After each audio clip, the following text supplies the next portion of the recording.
Jeffrey Mundt and Joey Banis were an unconventional couple living life to the fullest. It was the definition of opposites attract. He was madly in love with him and was happy they had finally found the true love of his life.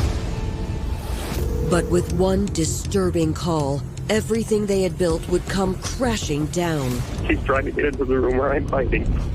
I can hear the wood breaking on the door. I'm scared. As police try to make sense of a complicated relationship, a horrific discovery will propel the case into deadly territory. He said he knew where a body was buried. The odor of a decomposing body, that hit me right away. He had been shot in the back of the head, almost execution style. The ensuing battle between lovers will cast a dark shadow over their seemingly loving relationship. They said if I didn't keep my mouth shut, he was going to kill me and my family. He had threatened to frame me with murder. And will leave detectives questioning who to believe. You had these two individuals that had a love-hate, anger-filled relationship. I have failed him and hurt him and done terrible things. And you put them together and it's just a deadly combination.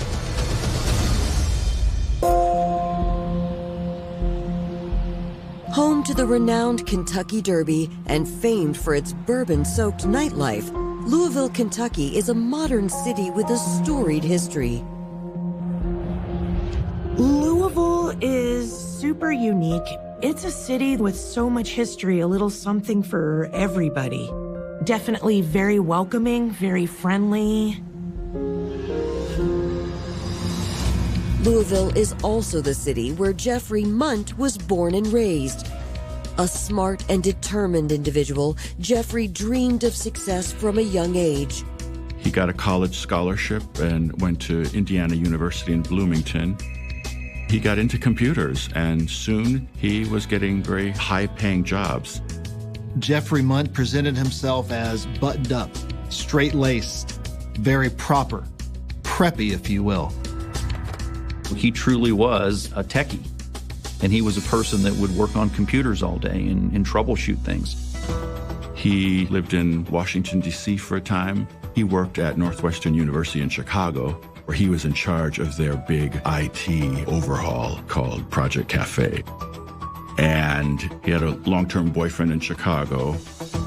Jeffrey seemed to have it all: a lucrative career, a loving partner, and a lively social life. Mundt went to the ballet, he went to nice restaurants. He wanted to be seen in kind of an upper echelon of high society. In his mid-30s, however, Jeffrey's life in Chicago was upended when his boyfriend suddenly broke up with him. Supposedly he broke up by text. So Jeffrey was suffering. That was one of the reasons he came back to Louisville. Jeffrey had a sizable nest egg and chose to use it to buy property in a historic section of Louisville in 2008. Old Louisville is the first suburb, actually, of Louisville proper as the downtown area. Each block is totally different.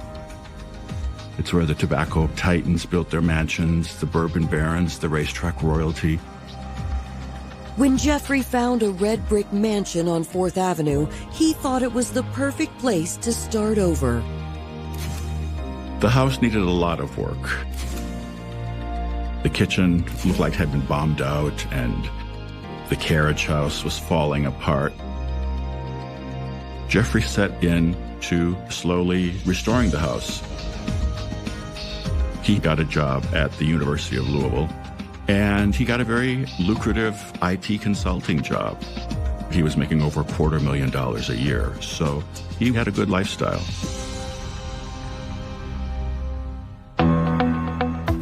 In the fall of 2009, Jeffrey met the man who would change his life forever: 38-year-old Louisville native Joey Banis. Joey and Jeff Mundt met through an internet dating app. It was the definition of opposites attract. Mr. Mundt's background was in sharp contrast to the background of Mr. Banis. Joey used to run a nightclub called Fusion It was a queer bar, but it was kind of like the fringe people, like the gothic folk, the like people who were into industrial music, the alternative scene. He was very charismatic. He was very friendly, always a smile on his face. He went all out in attire and makeup and paint and all that kind of stuff. He often would wear just a pair of jeans, and his upper torso would be painted in all these elaborate patterns. He's got tattoos, a mohawk. He looks a little rougher around the edges. Joey did present himself as a bit of a bad boy.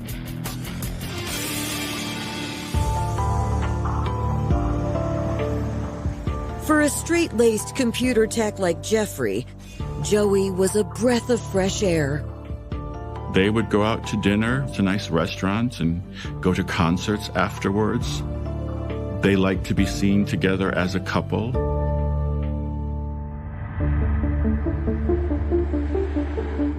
Only a few weeks into their relationship, Jeffrey asked Joey to move into his old Victorian home, and Joey happily accepted. Joey saw Jeffrey as his soulmate. He was madly in love with him and was happy they had finally found, the true love of his life. In June of 2010, they had been living together for roughly 6 months. But at 9:30 p.m. on June 17, 2010, after more than 6 months of living together, Jeffrey and Joey's whirlwind romance would come to a disturbing end. 911, where's your emergency? My boyfriend is attacking me. He's trying to get into the room where I'm hiding. The caller identified himself as Jeffrey Mundt. His boyfriend, he said, was trying to murder him. Please, he's going to break down the door. Stay on the phone with me. Jeffrey Mundt was barricaded in a bedroom on the second floor, and Joey Banis was out in the hallway with a hammer. The door's locked. I can hear the wood breaking on the door. Somebody help. Please hurry. Mundt was panicked. He was scared that Banis was going to bash through the door, and you could hear in the background the pounding. I'm scared. He was fearful he was going to be killed. Coming up, with one man's life in danger, police race to apprehend a violent criminal. He was attempting to escape down the front stairs. They don't know how dangerous this person might be. And a shocking revelation will lead police to uncover a terrifying crime. You have two evil people here that just meshed well and become one evil person. In Louisville, Kentucky, police are responding to the home of 38-year-old Jeffrey Mundt. Jeffrey is on the line with dispatchers, reporting that his partner, Joey Banis, is trying to kill him. The police are there. Please hurry. When they get there, Banis is running down the stairs. Joey Banis was attempting to escape down the front stairs, the grand stairs of the mansion, and they caught him. He had a backpack over his shoulder. In the backpack, they found drug paraphernalia. At that time, Joey was arrested for the domestic dispute. And they went up to the second floor bedroom where Jeffrey Mundt was still barricaded, and they got him to open the door, and he came out. He was emotionally distraught and teary-eyed and crying, but Jeffrey Mundt showed no signs of being hurt. One of the officers took Joey down to the squad car that was outside the house on 4th Street, put him in the back seat, and prepared to question him, while the other officer remained with Jeffrey inside the house to question him. And that's standard procedure. Inside, Jeffrey tells the officer that his boyfriend had threatened to kill him. Jeffrey Mundt and Joey Banis had been involved in a domestic dispute, which started as a verbal argument. The domestic dispute turned physical. Jeffrey said they had had some tempestuous arguments and had some drag-out fights and things like that. But this was the first time the police were ever called. in this capacity. He was terrified of Joey Banis. From the backseat of the squad car, however, Joey Banis offers a completely different story. He was telling the officers that Jeffrey Mundt had killed someone. This is seemingly a crazy claim to make, and police don't believe it. They just think he's trying to shift the focus off himself. They just assumed that this new piece of information was being utilized by Mr. Banis to, in essence, get him out of what would be a Class B misdemeanor charge. While Jeffrey stays on scene, Joey is transported to police headquarters for questioning. Seat over here. You're okay with this being recorded, right? What brings you up here tonight is earlier you were involved in a domestic situation with your boyfriend, correct? Yes. And when they arrived there, you told the uniform officers that Jeffrey was responsible for a homicide back in November of 2009. Yes. Okay. I believe that it was the very beginning of December 2009. Before you start, what was the victim's name again? I knew him as Jamie Carroll. I don't know if that was his real name or not. He's claiming that the murder happened back in December. And looking up James Carroll, we can't find a missing person report on him. Traditionally, people that have some sort of family or work history, somebody's going to file a missing person report on him if they haven't heard from him in a week or two. And Jeffrey Mundt, who's been accused of this, he was very well educated, very well spoken, well kept, put together individual. And so kind of like on the fence on believing Joey's story. The day of the murder, if you could, as much detail as possible, just go over the events for me. So I had recently met my boyfriend, Jeffrey Stephen Mundt. He was a drug user. Jeffrey wanted to get some drugs, so he invited Jamie over to the house on 4th Street. Jamie was a drug dealer, and Jamie came over and basically used some drugs for a while. Jamie wanted to kind of party, and they did drugs and other things all night. But somewhere in the process, when they saw that Jamie had cash with him from his previous drug deals that day, Joey said Jeffrey floated the idea of killing him and keeping the money and drugs to kind of keep them going for a couple months. Banis tells detectives that Mundt had recently lost his job and needed money to continue this drug habit. Jeffrey asked if Jamie could go get some more drugs, and when Jamie left, Jeff told me, and I thought he was playing. He said he had wanted to get Jamie back there with more drugs so he could just take them from him. And when Jamie made it back to the house, he probably wasn't expecting what was waiting for him.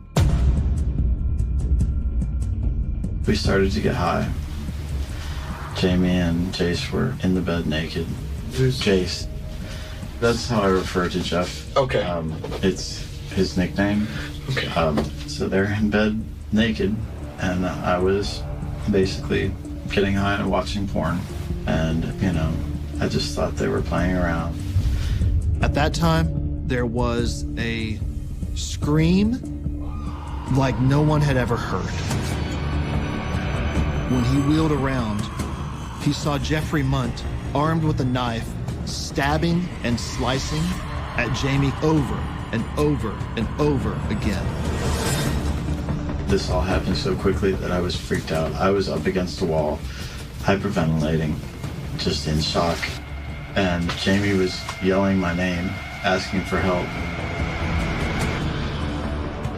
According to Joey, Jeffrey gave neither man time to act. Jace had pulled a .38 Smith & Wesson revolver out, and before I knew it, had shot Jamie.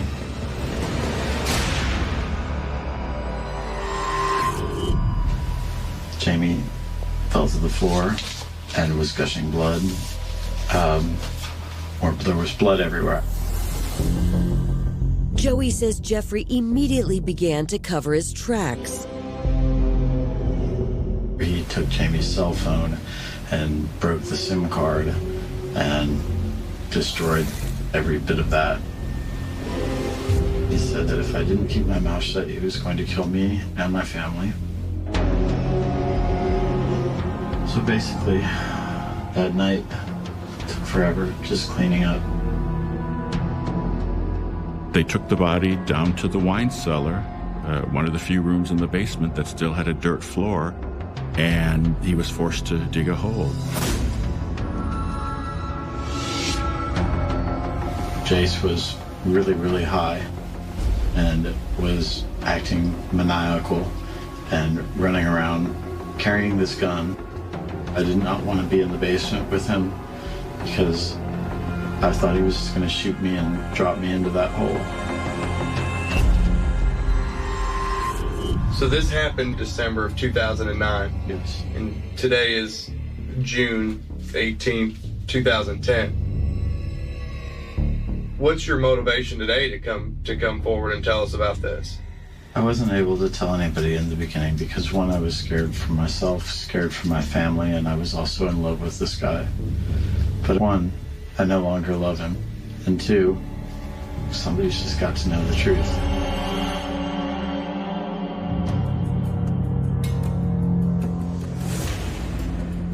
It's not every day that you have somebody come in and give you this information, just free will. They go ahead and they draft up a search warrant for the house. While skeptical of Joey's story, detectives return to the mansion where Jeffrey is waiting. We explained to Jeffrey Mundt at that time what the allegations were. That there was potentially a dead body in his basement. He was astonished. Oh, no, what? Are you kidding me? We had no reason to suspect all these allegations, but we still had to get that statement with him. I asked him if he would accompany me back to the police station. He wasn't under arrest. I told him I'd bring him right back, and we went down to the headquarters. Meanwhile, a search team descends into the basement. It is a dirt floor basement, well underneath the bowels of the house. So we start digging a hole. We had 2 shovels with 3 of us taking turns. They dug for hours and hours, and eventually the shovel hit something hard. And as they cleared away the dirt, they saw it was the top of a Rubbermaid storage container. The inside of the lid had the spray foam insulation around it, but when I hit it with the shovel and broke the insulation, the smell, odor of a decomposing body, that hit me right away. At that point, I was 100% sure Banis was not making up a story about a body. Following Joey Banis's harrowing story of murder, police in Louisville, Kentucky have unearthed a terrible secret buried in the basement of his boyfriend Jeffrey Mundt's historic mansion. Upon the finding of this makeshift grave, this container, the body was taken to the Louisville Metro Medical Examiner's office for identification purposes. Detectives continue their search of the house, zeroing in on the bedroom where the murder allegedly occurred 6 months prior. During all the search warrants, everything, we collect any sort of computers, phones, look for evidence on those. They did find a hole that looked like it could have been made by a bullet. We did another search warrant there for the luminol to show where they'd cleaned the blood off. With a stab wound, there would be an excessive amount of blood. There wasn't a whole lot in the bedroom, but there was quite a bit in the drain and also around the bathtub where they'd washed the body. At the station, Detective King sits down with Jeffrey Mundt, eager to hear his side of the story. We're with the homicide unit, okay, obviously, and you kind of put 2 and 2 together, okay? Jesus Christ. Take your time. Can you tell me whether there's somebody buried in my house? There is. Oh my God. Oh my God, Joey, how did you do something? When pressed about his knowledge of the crime, Jeffrey is adamant he has none. Instead, he tells detectives that his partner Joey is entirely capable of murder. Joey Banis had a long criminal history. Drugs. I think he had some violent stuff, some burglary. He ended up in prison several times. So when he met Jeffrey, he had just come out of prison and really didn't have a job. Jeffrey claims that leading up to the 911 call earlier that night, Joey's violent tendencies had erupted when Jeffrey had tried to end things once and for all. Mundt had threatened to leave Banis, and that is what led to the argument that ended up with Banis allegedly threatening to assault him.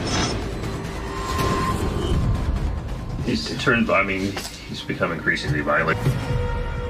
Jeffrey continuously talked about how in fear he was of Joey, and you almost feel sympathetic to him as the victim. We had no reason not to believe him. Mundt had a clean record. He works in computers, worked for universities. He was the more clean cut of the two by far.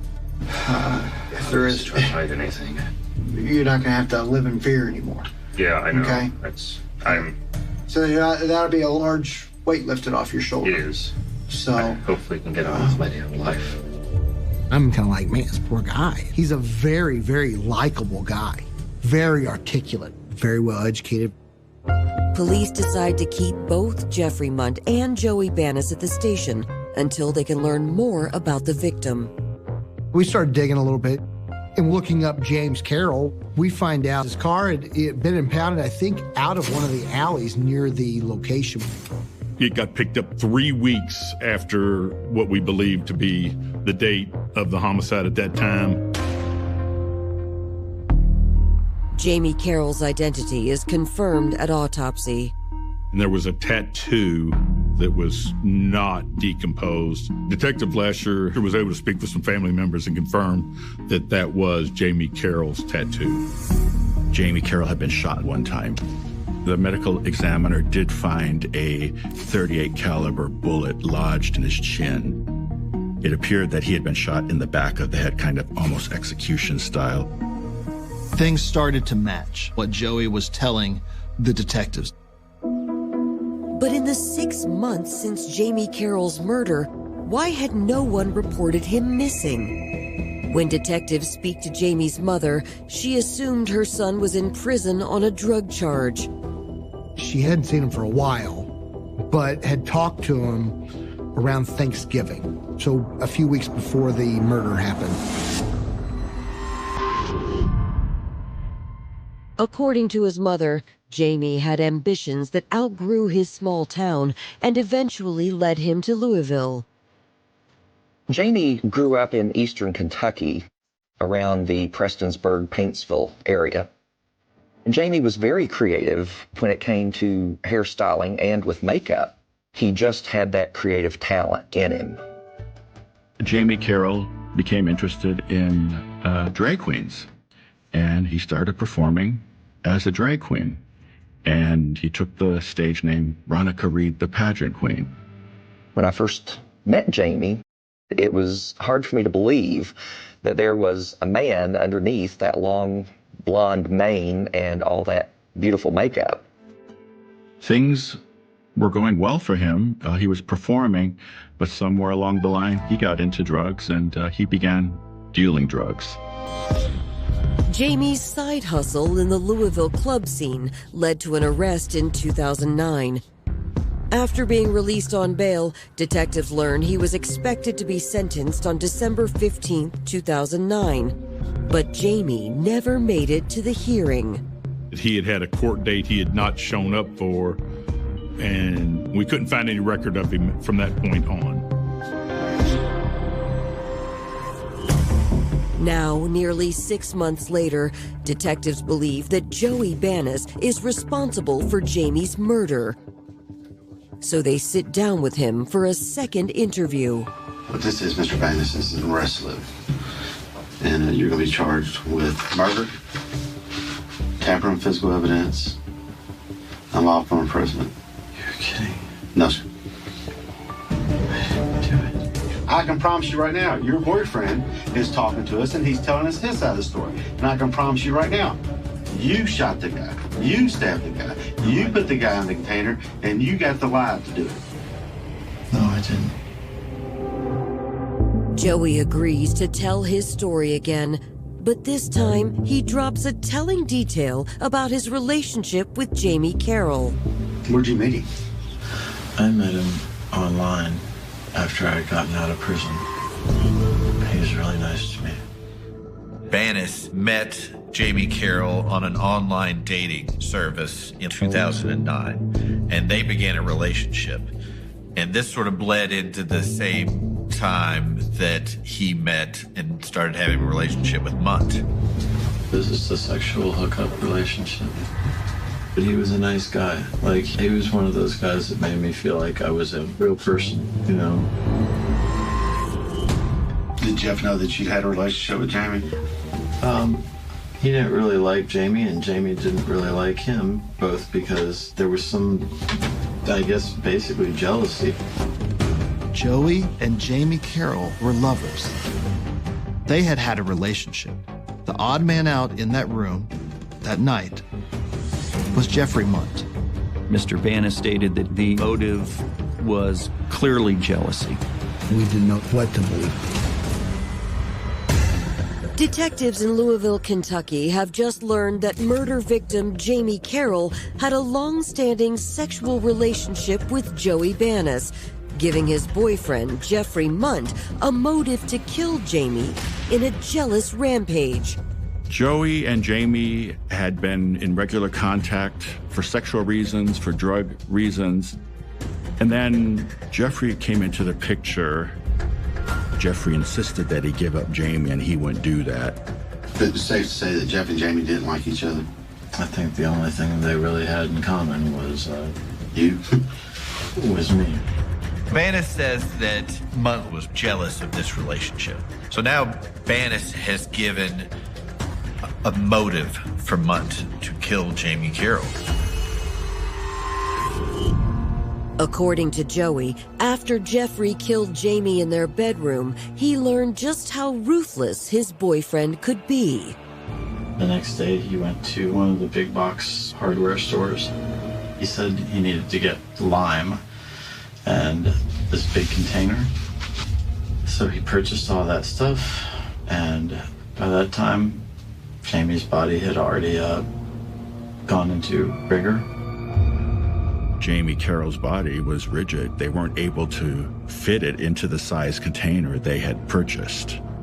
So to fit the body into the container, Jeff took a sledgehammer, which was in his basement, and broke Jamie's knees and folded him up into this container and dumped lime all over the body. Detectives still have doubts that someone like Jeffrey could be capable of such a heinous act. They sit down with him for a second interview, hoping to clear things up. Jeffrey Mundt never went home. He was still there the whole time. This is probably 8, 9, 10 o'clock in the morning. So, it was at least 24 hours that I'd been awake. So I said, would you mind taking a polygraph? That way we can be done with this and I can get you back home. We want to clear your name, is what we want to do. I mean, I'd be happy to take a polygraph. Despite his agreement to a polygraph, Jeffrey first makes a stunning confession. Mr. Mundt, in essence, cracked and finally admitted that he knew more than he had been telling them. I mean, I was floored at the time. Absolutely floored. I've been duped for 6 hours and wanted to believe this guy. When Jeffrey finally broke down and admitted he did know about the body being in the basement, they asked him what happened. And the story he told was very similar to the story that had been told by Joey Banis.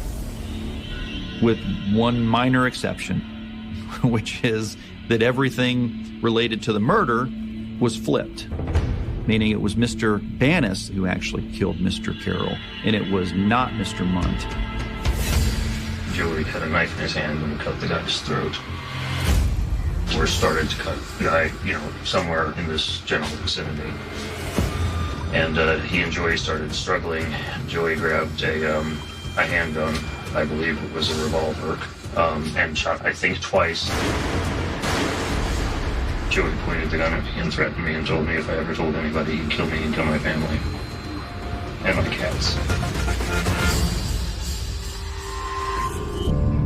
In Mundt's story, he's the weakling. Banis did all the bad stuff, and he's scared of Banis, and that's why he's assisting. And Banis' story is he's scared of Mundt. Now, detectives aren't sure which story to believe. Jason stabbed Jamie. You have Joey that's giving details about this murder that happened, and they're adding up. And then you have Jeffrey Mundt. He's leading us to believe that, he's telling the truth. Oh my God, Joey, how did he do something like this? If we have two people and there's nothing specific that's going to tell us which of these two actually committed the crime, we have a problem here. We have a quandary. What do we do now? With both men in custody, detectives attempt to verify their various allegations. A routine background check leads to a startling discovery. We learned that both Joey and Jeffrey were arrested in Chicago, Illinois after Jeffrey had passed a counterfeit $100 bill to a valet at a hotel. Detectives obtain a copy of the incident report and discover the arrests took place 4 months after the murder of Jamie Carroll. They were arrested in April of 2010. This is when Jamie's body was still down in the basement. What happened was they had checked into the hotel. Jeffrey gave the doorman a $100 bill, either as a tip or to break for change, and the doorman noticed something wasn't right about the $100 bill. It didn't feel right. It felt damp and not the right texture. He called the police. They went up and went into their room and found $54,000 in counterfeit money, in addition to bags and bags of date rape drugs, forged documents, fake IDs. Mundt had lost his job. Banis didn't have a job. They were desperate for money at this point, so they're running like a low-level criminal operation out of their home. The whole time they were living in the house, Joey and Jeffrey had been counterfeiting money. Going to the paper cleansing site. They had an operation upstairs where they were taking dollar bills, they were bleaching them in chemicals, and then re-stamping them as $50 and $100 bills.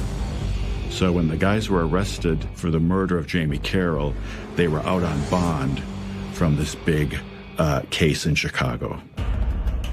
But designer drugs and counterfeit money aren't the only items of interest on the Chicago PD inventory report. We find out that they were arrested with guns. One was the same caliber of gun that was used to kill Jamie. So we drove up to Chicago and picked up the weapon. Ballistics testing, forensics testing was done on that gun, and it was proven to be the gun that killed Jamie Carroll. The gun that was recovered in Chicago belonged to Joey Banis. But we realized, okay, they're both going to continue to tell the same story and point the finger at the other person. It didn't really matter to us as investigators that you stabbed him, he shot him, or vice versa on that. They both conspired together to commit this murder. They ended up charging both Jeffrey Mundt and Joey Banis with the murder of Jamie Carroll. While police don't know exactly which person killed Jamie Carroll, they were both there, and they can both be sentenced to death for this. They both admitted that this happened. They both admitted to being involved. So what did they do? They did what they do in most cases like this, which is put them both on trial. Let the jury make that decision. In June 2010, the murder of Jamie Carroll becomes a media sensation after Jeffrey Mundt and Joey Banis are arrested for the crime. A night of drugs and sex inside this old Louisville home is what everyone agrees led to Jamie Carroll's death. But who is responsible is the question jurors have to answer. The neighborhood was just on pins and needles. People were freaking out this happened so nearby. It was almost 3 years later before the trials took place. I think the prosecution realized they really needed the testimony of the guys against each other to get a conviction, because other than that, there wasn't a lot of evidence other than a lot of circumstantial evidence. So in the end, they decided to try them separately in exchange for the death penalty being dropped, and that way each one would testify against the other. The prosecution decided to try Joey Banis first. In their opening arguments on February 26, 2013, prosecutors contend that both Joey Banis and Jeffrey Mundt are culpable for Jamie Carroll's death. Jeffrey Mundt, Joseph Banis, and Jamie Carroll entered into a bedroom on South 4th Street. Mid-December 2009, for the purposes of having group sex. Jamie Carroll didn't leave until homicide detectives dug his body out of the basement on June 17th, 2010. Prosecutors painted these two guys as a quote, twisted couple who murdered this guy for money and bludgeoned his body, put him in a container, buried him in the basement. Their relationship was just such a ball of dysfunction. You have two evil people here that just meshed well and become one evil person. When Jeffrey Mundt takes the stand, he denies ever being jealous of Joey's relationship with Jamie and paints Joey as an abusive and manipulative boyfriend. When he said you're either going to help me or not, you never tested him, right? No, because I was honestly afraid that he would do exactly what he said, which was he would kill my cats and he would kill my family. And I don't know whether it was a logical belief or not, but I believed it. When it's their turn, Joey's defense attorneys argue that Jeffrey's proclivities for BDSM support their theory that Jeffrey was the crime's true mastermind. During all the search warrants, Detective Lesher was examining one of the computers and going through, found some personal videos, and there was a sex video between Jeffrey Mundt and Joseph Banis. In that video, Jeffrey Mundt is the dominant person in the relationship. Jeffrey was into some seriously different sexual activity, which involved pain and the infliction of pain. While it was compelling evidence, just because you're into BDSM does not mean you're a murderer. This was consensual sex between these two people. The jury verdict came back and Joey was found guilty of murder. They gave him 20 to life, which means he would serve at least 20 years and possibly spend the rest of his life in prison. 9 weeks later, on May 12, 2013, Jeffrey Mundt's trial begins. Who is Jeffrey Mundt? Well, Jeffrey Mundt is an extremely intelligent individual. When you add an individual as deviant as Joey Banis with an individual that's as intelligent as Jeffrey Mundt, you got a pretty deadly cocktail. But Jeffrey's attorneys counter with a new piece of home video evidence that surprises everyone in the courtroom. I'm recording my death for the purpose of informing all informed or all concerned of my own willful suicide and the complete non-involvement or culpability of anyone else. Specifically of my boyfriend, lover, life partner, and friend, my one, Jeffrey Stephen Mundt. Attorneys recovered a video from Banis's computer, and it was labeled as the suicide tape. I've failed him and hurt him and done terrible things which I can never recover from. This includes killing.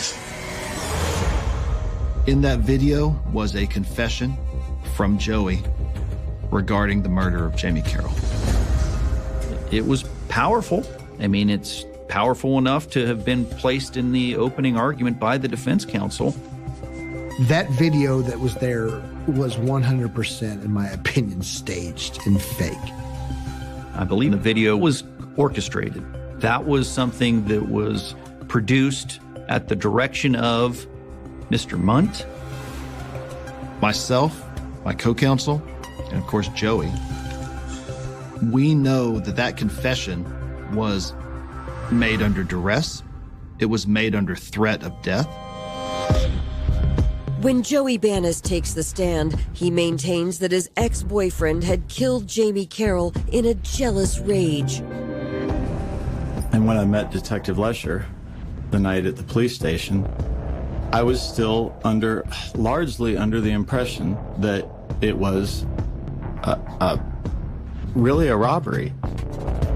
It's now my impression that it was a case of jealousy because of what I now know reading Mr. Mundt's statements and recalling the fact that Jamie and I had had sex in Jeff's bed, and he was furious about it, which, you know, in retrospect, I don't blame him. It's compelling testimony, but will it be enough to sway the jury? On May 29, 2013, the verdict is returned. I'm reading the verdict sheets at the end. Under the verdicts on instruction number 1A for murder, we, the jury, found the defendant Jeffrey Mundt not guilty. He was convicted of the 2 minor counts, tampering with evidence and robbery. When sentencing came, he only got 8 years for his part. And that shocked a lot of people because they thought he was more guilty. The 911 call, I think, helped to sway the jury as well, because he sounds scared to death on it. Please hurry. Today, even still, I'm not 100% certain if one killed Jamie Carroll and the other helped, or if they both did it together, as the prosecution argued. There's only 3 people who truly know what happened in that room that night, and only 2 of them came out alive. Jamie Carroll, he was the innocent victim in this case. He was so young, and he did plan on kind of turning his life around. It's a shame he never got that chance.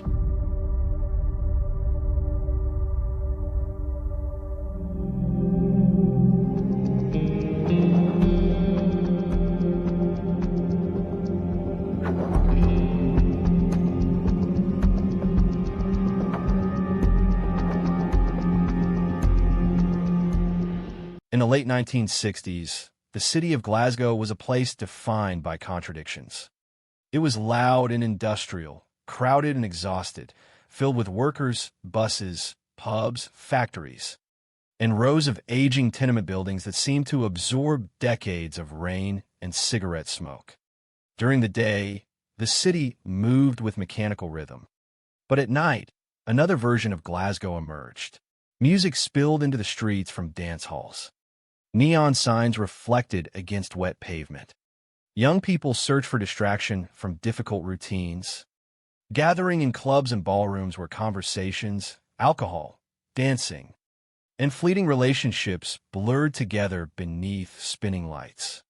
Among those places, few were more iconic than the Barrowland Ballroom. For many residents, Barrowland was not merely a dance venue. It was part of the social identity of Glasgow itself. Couples met there. Friends gathered there after long workdays. The atmosphere inside could feel electric, music echoing through crowded halls while strangers crossed paths beneath bright lights and cigarette haze. To the public, it was a symbol of nightlife and escape. But by the end of the decade, the name Barrowland would become connected to something much darker. Because somewhere inside those crowds, investigators believed, walked a man who would become one of the most infamous unidentified figures in British criminal history. The public would eventually know him by a name that sounded almost mythological, Bible John. The nickname itself carried a disturbing contradiction. It combined morality with violence, religion with murder. According to witness testimony, the suspect often spoke about Christianity, quoted scripture, and criticized what he viewed as immoral behavior. He reportedly condemned adultery, disliked heavy drinking, and presented himself as disciplined and principled. Yet police believe this same man was responsible for the brutal murders of 3 women between 1968 and 1969. The contrast unsettled the public in a way few criminal cases ever had. The fear did not come only from the killings themselves. It came from the realization that the suspected murderer did not appear monstrous at all. Witnesses described someone articulate, calm, polite, and neatly dressed. Someone capable of blending into ordinary society without attracting suspicion. Someone who could sit in conversation for hours before violence emerged.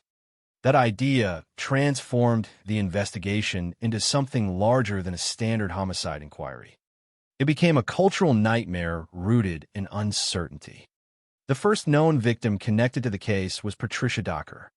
In February 1968, Patricia Docker, a 25-year-old woman from Glasgow, went out alone for an evening of dancing. Later, she was found dead near her home. Her body showed evidence of severe violence and strangulation. At the time, investigators did not realize the killing might be part of a larger pattern. One critical detail complicated the early investigation. Patricia's family did not know she had visited Barrowland Ballroom that night. Without that connection, detectives initially approached the case as an isolated murder rather than the beginning of a serial pattern. That missing piece mattered enormously, because in investigations involving repeat offenders, recognizing behavioral similarities early can shape everything that follows. In Patricia Docker's case, the absence of information delayed that recognition.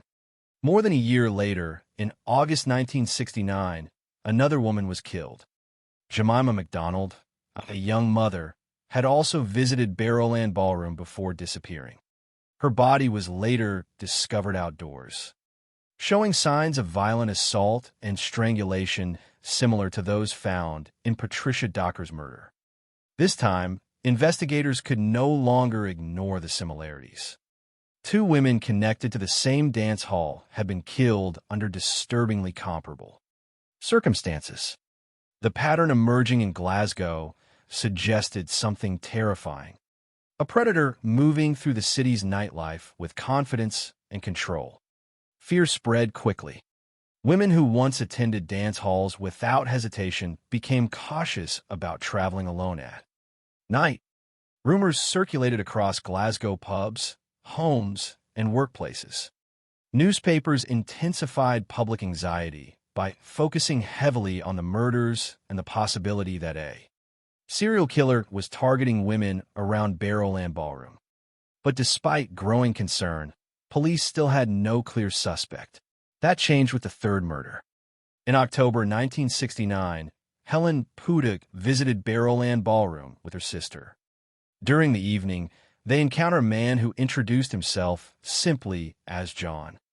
Unlike the earlier victims, Helen's sister survived the encounter and became the most important witness in the entire investigation. Her testimony would shape the public image of Bible John for decades. According to her description, the man stood out not because he appeared threatening, but because he seemed unusually composed and confident. He was described as tall and slim, likely in his late 20s or early 30s, neatly dressed, articulate and polite. During conversations throughout the evening and later during a taxi ride, he spoke extensively about religion and morality. He criticized women who drank alcohol heavily. He expressed judgmental opinions about adultery. He repeatedly referenced the Bible. It was from these conversations that journalists eventually created the name Bible John. What made the testimony especially chilling was the normality of the interaction. There was no obvious moment where danger revealed itself clearly. The suspect did not reportedly behave like someone visibly unstable or violent. Instead, He appeared socially capable, conversational, and calm. This became one of the most psychologically disturbing aspects of the case. The idea that the alleged killer could move naturally through public spaces while hiding extreme violence beneath an ordinary exterior. After leaving Barrowland Ballroom with a man known as John, Helen Pudick never returned home alive. The following morning, her body was discovered outdoors. Like the previous victims, she had been sexually assaulted and strangled. The similarities between all three murders became undeniable. Police now believe they were hunting a single offender responsible for multiple killings. Helen Pudick's murder transformed the investigation entirely because, for the first time, detectives possessed a detailed witness account of the suspected killer. Using descriptions provided by Helen's sister, investigators created a sketch of the man who would become known across the United Kingdom as Bible John. The image spread rapidly through newspapers and television broadcasts. Thousands of people viewed the sketch. The public studied his face closely, wondering whether they had encountered him somewhere before. The investigation soon expanded into one of the largest criminal inquiries Scotland had ever seen at that time. Detectives interviewed thousands of men. Officers examined patrons associated with Barrowland Ballroom. Individuals with histories of violence or strong religious extremism attracted particular attention. Yet despite enormous effort, no conclusive identification emerged. That failure became central to the enduring mystery. Usually, investigations supported by eyewitness descriptions and massive publicity eventually narrow toward a suspect. But the Bible John case moved in the opposite direction. The more public attention it received, the stranger the mystery became. Because despite detailed descriptions, widespread media coverage, and intense police activity, the suspected killer vanished after 1969. No confirmed additional murders were linked conclusively to him. No arrest resolved the investigation. No verified confession ended the speculation. It was as though the man had stepped briefly into Glasgow's nightlife, committed 3 murders, and then disappeared completely. That disappearance created decades of theories. Some believe the killer died shortly after the murders.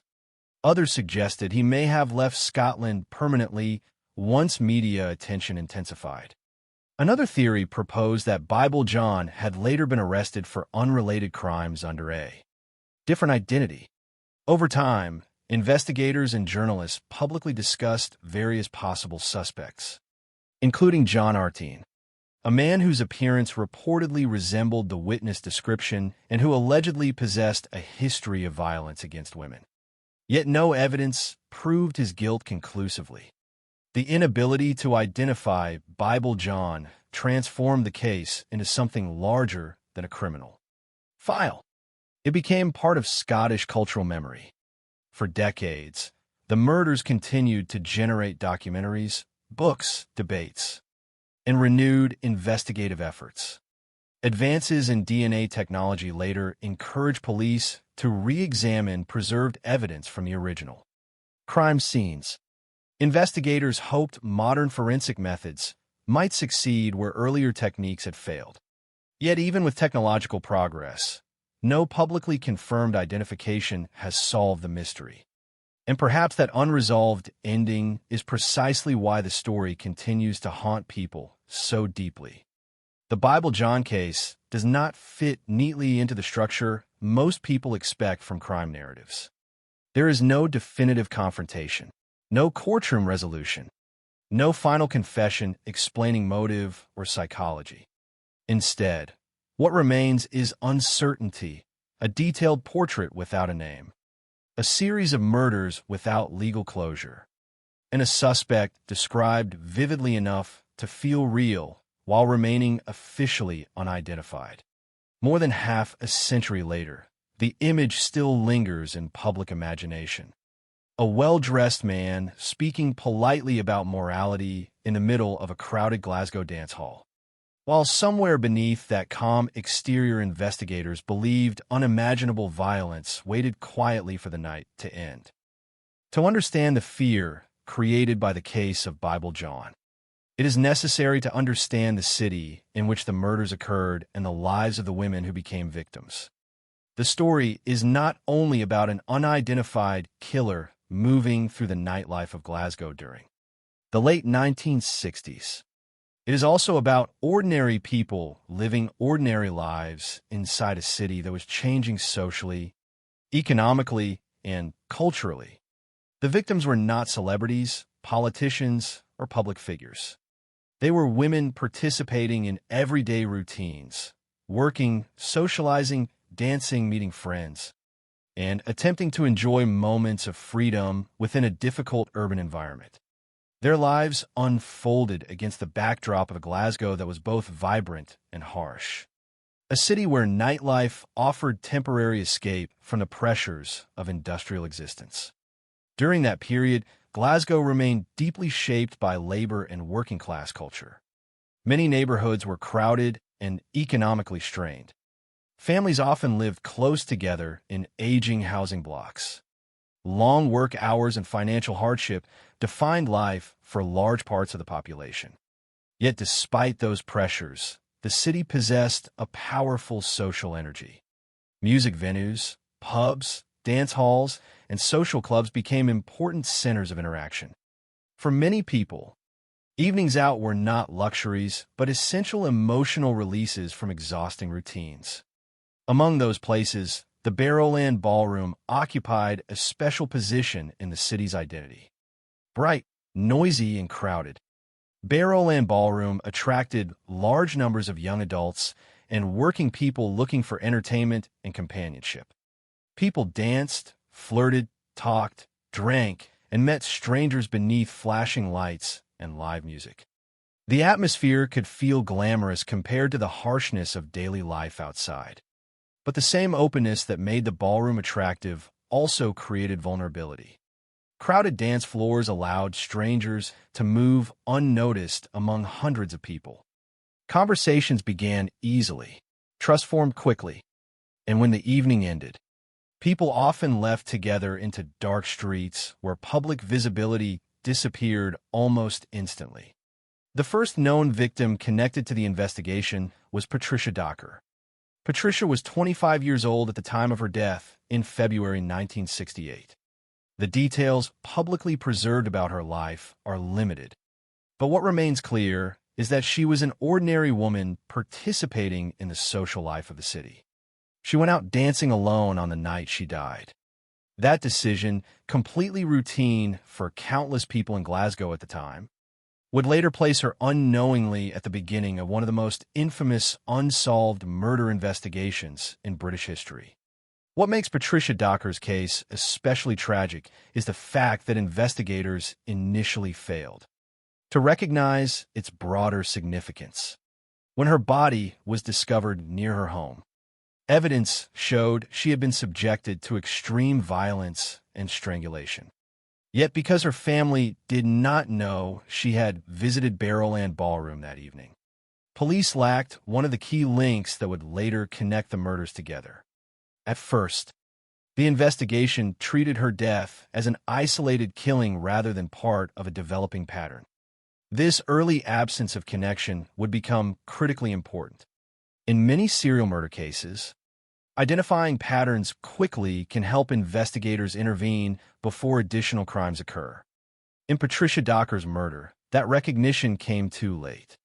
The city moved forward after her death without understanding that a violent offender may still have been operating freely within Glasgow nightlife. More than a year later, another woman would die under circumstances disturbingly similar. Jemima MacDonald became the second known victim connected to the case in August 1969. Jemima MacDonald was described as a young mother. Like Patricia Docker before her, she visited Barrowland Ballroom before disappearing. Later, her body was found outdoors bearing signs of violent assault and strangulation. By this point, detectives could no longer ignore the similarities between the murders. The connection to Barrowland Ballroom the physical violence, the disposal of the bodies outdoors, and the apparent targeting of women leaving nightlife venues suggested the possibility of a single offender. For the public, the realization introduced a new type of fear. Glasgow residents were no longer confronting what appeared to be random, isolated crimes. Instead, they faced the possibility that someone was intentionally hunting women within familiar social environments. The anxiety surrounding the murders spread rapidly through conversation, newspaper reporting, and public rumor. Women became more cautious about walking alone at night. Friends and families worried about loved ones returning from dance halls after dark. Yet despite growing public concern, the killer remained invisible. He did not appear openly violent within public spaces. Witnesses did not describe a visibly threatening predator lurking outside the ballroom. Instead, the emerging image was far more unsettling. A socially capable man who blended naturally into crowds. That image became even more chilling after the murder of the third victim, Helen Pudick. Helen Pudick's case changed the entire investigation because, unlike the previous murders, someone survived after spending hours with the suspected killer. In October 1969, Helen visited Barrowland Ballroom with her sister. During the evening, they encountered a man who introduced himself as John. What followed would eventually define the public understanding of Bible John more than any forensic evidence ever could. According to the surviving witness, the man did not initially appear dangerous. He was described as polite, articulate, neatly dressed, tall, slim, and confident in conversation. He reportedly spoke extensively throughout the evening and during a taxi ride afterward. But the content of those conversations gradually created discomfort. He repeatedly referenced religion and morality. He criticized women who drank heavily and expressed strong opinions regarding adultery and personal behavior. These conversations later inspired the media and nickname Bible John. The surviving witness's testimony remains one of the most extraordinary aspects of the case because it created such a detailed psychological impression of the suspect. Many serial murder investigations rely heavily on physical evidence while offering little insight into the offender's personality. In contrast, the Bible John case presented investigators with a suspect who seemed psychologically vivid, yet physically unreachable. The witness described not only appearance, but mannerisms, speech patterns, attitudes, and emotional tone. The man reportedly projected calmness and self-control. Nothing about the interaction openly predicted the violence investigators later believed he committed. This disconnect between outward presentation and alleged brutality became central to public fascination and fear. Helen Pudick later left with the man known as John. The following morning, her body was discovered outdoors. Like Patricia Docker and Jemima McDonald, she had been sexually assaulted and strangled. Her death confirmed what investigators increasingly feared: the murders were connected. Yet Helen Pudick's case also provided the strongest lead police would ever obtain. Her sister's account allowed detectives to develop a sketch of the suspect. Newspapers and television stations across the United Kingdom circulated the image widely. Suddenly, the face of Bible John entered public consciousness. People across Glasgow studied the sketch intensely, wondering whether they had seen the man somewhere before. Thousands of individuals were questioned during the investigation. Detectives attempted to identify men matching the description who frequented Barrowland Ballroom or possessed histories of violence. But despite enormous investigative effort, no definitive identification emerged. The inability to identify the suspect transformed the victims themselves into lasting symbols of unresolved loss. Patricia Docker, Jemima McDonald, and Helen Pudick became remembered not only as victims of violence, but as central figures within one of Britain's most enduring criminal mysteries. Yet it is important to remember that before becoming part of that mystery, they were ordinary women living within ordinary routines. They existed within a social environment where going dancing after work or spending evenings with friends was entirely normal. Their decisions were not reckless or unusual within the context of Glasgow nightlife during that era. This distinction matters because public discussions surrounding violent crime sometimes drift toward implicit judgment of victims' choices. But the reality reflected in the Bible John investigation is far more unsettling. The danger did not emerge from obviously dangerous environments. It emerged from familiar social spaces where people expected music, conversation, and temporary escape from everyday life. The murders forced Glasgow to confront a terrifying possibility that someone capable of extreme violence could move comfortably among ordinary people without immediate detection. Over time, the victims became inseparable from the identity of the case itself. Their names appeared repeatedly in newspapers, documentaries, books, and police reviews. Yet unlike many historical criminal cases where public attention centers almost entirely on the offender, the Bible John investigation retained unusually strong emotional focus on the victims because of the randomness and vulnerability associated with their deaths. They were not targeted through personal disputes or long-term relationships. Investigators believed they encountered the suspected killer through ordinary social interaction. That randomness amplified public fear because it suggested the murders could have happened to many others under similar circumstances. Decades later, the emotional weight of the case still rests heavily on the contrast between the normality of the victims' lives and the brutality of their deaths. The women entered crowded public spaces associated with music and social connection. Somewhere during those ordinary evenings, investigators believed they encountered a man who concealed violence beneath calm conversation and apparent respectability. That contradiction between the familiar world of dance halls and the horror waiting beyond them remains one of the most haunting elements of the Bible John case even today. The murders associated with Bible John unfolded over a period of less than 2 years. Yet the fear they generated would last for decades. Investigators believed the killings followed a pattern. Women visited the Barrowland Ballroom in Glasgow, encountered a man later described by witnesses as articulate, religious, and calm, and afterward were found dead outdoors after suffering brutal violence. Although the crimes occurred in public social environments filled with people, the moments immediately before the murders seemed to vanish into darkness. There were no dramatic kidnappings witnessed by crowds, no public screams that halted the nightlife around them. Instead, the violence appeared only after the women had left the bright lights and music of Barrowland behind.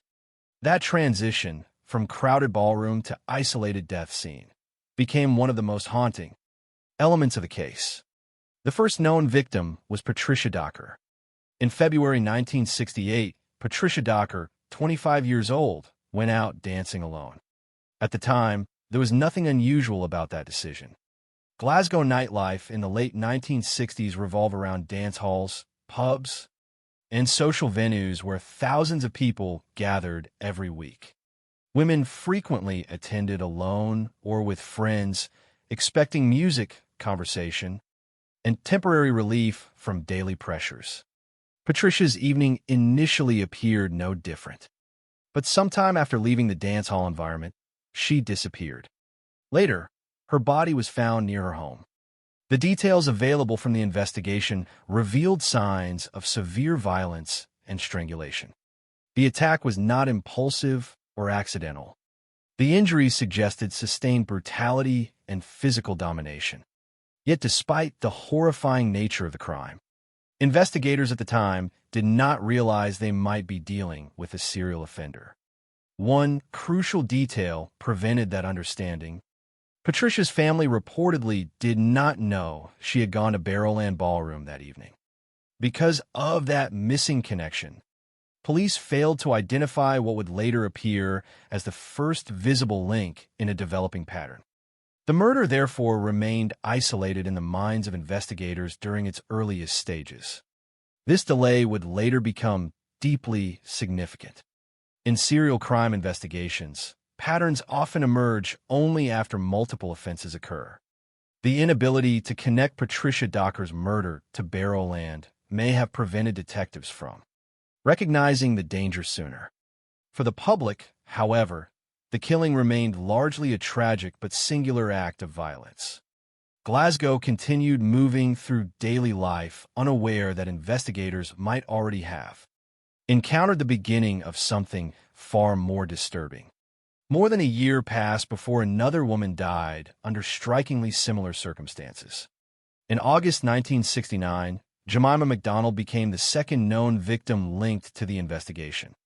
Jemima McDonald was a young mother who, like Patricia Docker before her, had visited Barrowland Ballroom prior to her death. Her body was later discovered outdoors, bearing evidence of violent assault and strangulation. By this point, detectives could no longer ignore the similarities between the two cases.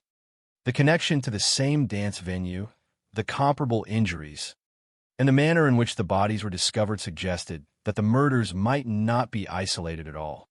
Instead, police increasingly feared they were confronting a predator operating within Glasgow nightlife.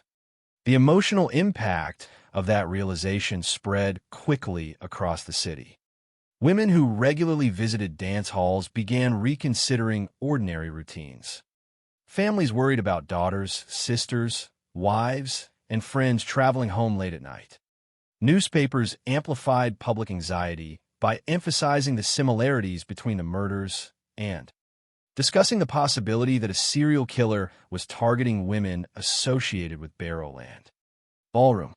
Yet despite the growing panic, investigators still lacked one critical element: a reliable witness who had spent substantial time with the suspected killer. That changed with the third murder.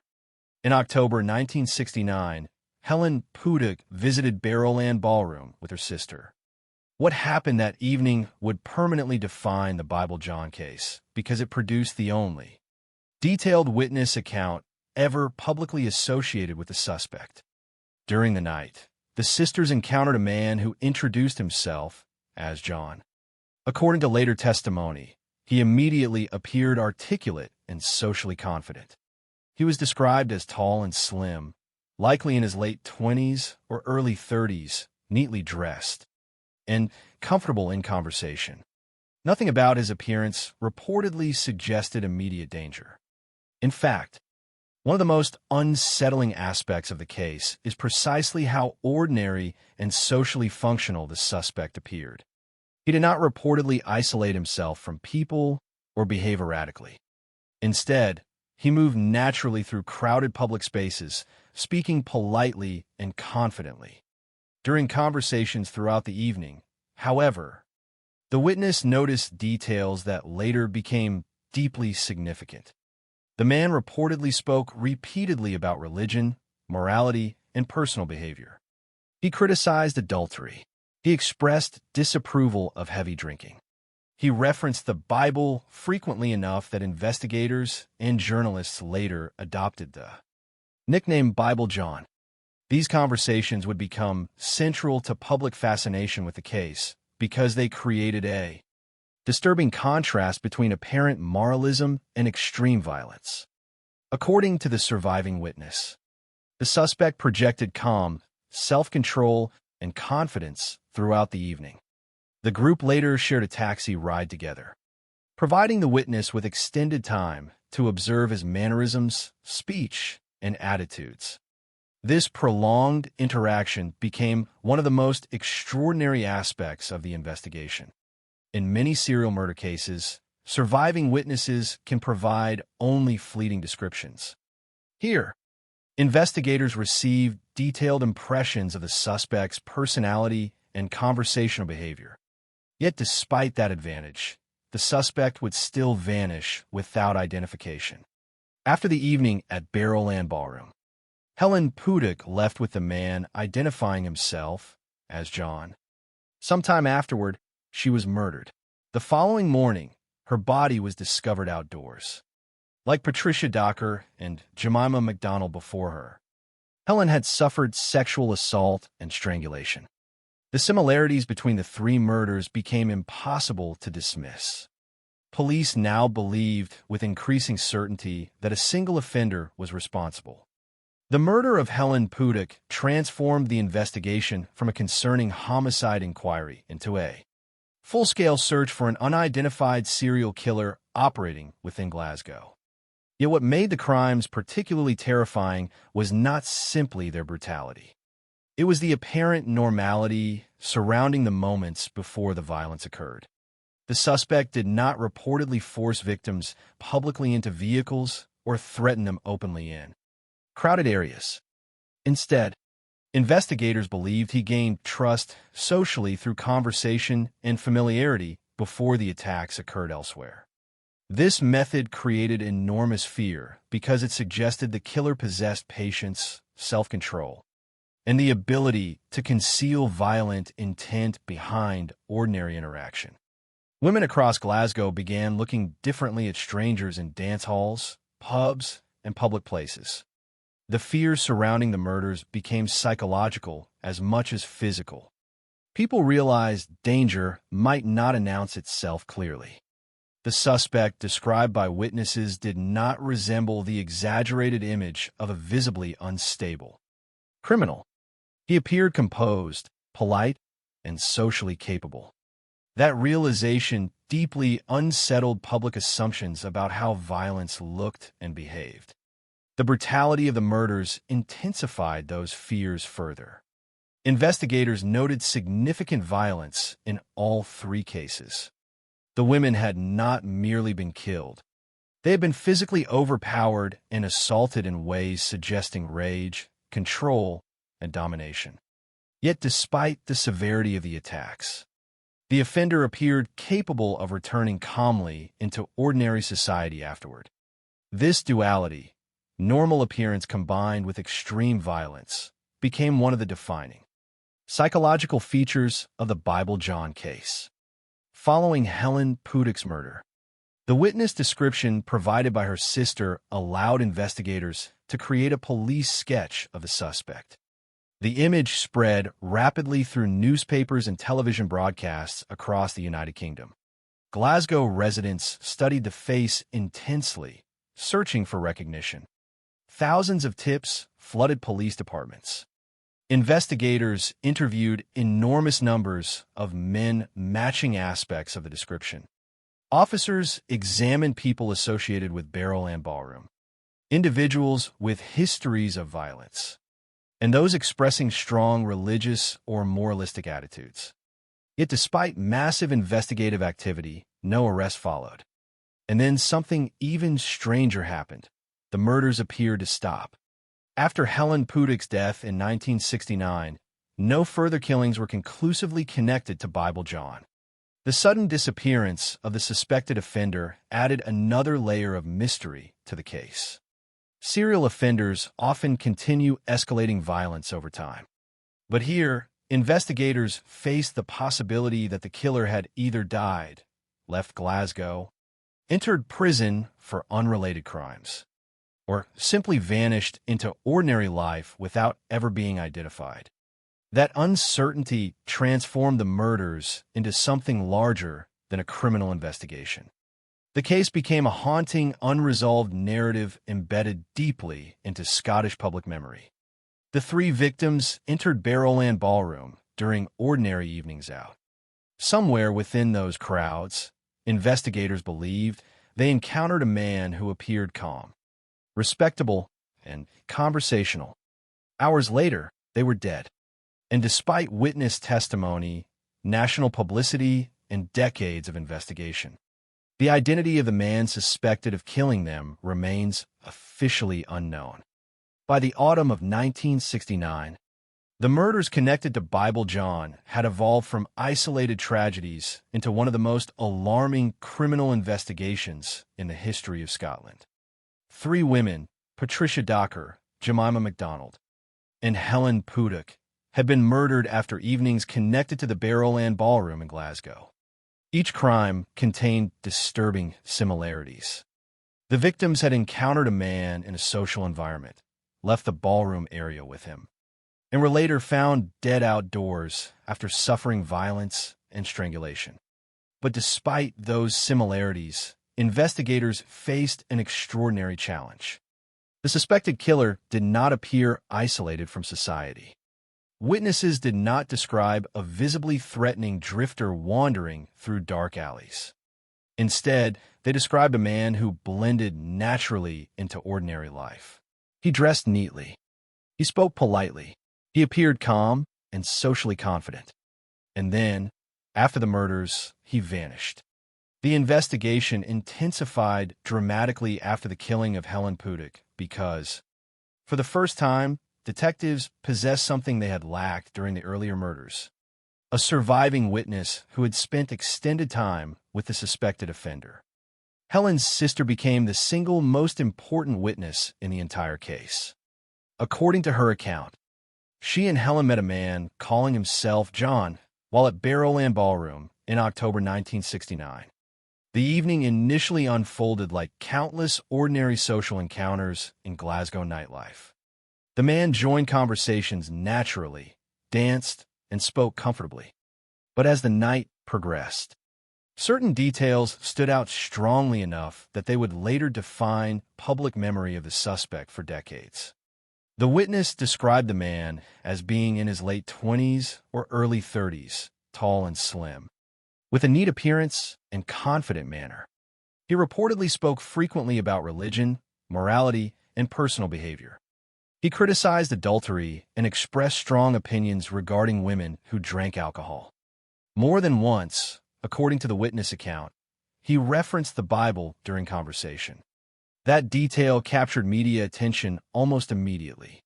Journalists searching for a way to describe the unknown suspect began calling him Bible John, a nickname that would become permanently attached to the case.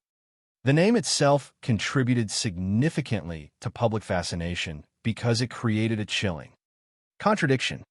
On one side stood the image of a polite, morally outspoken man discussing scripture and values.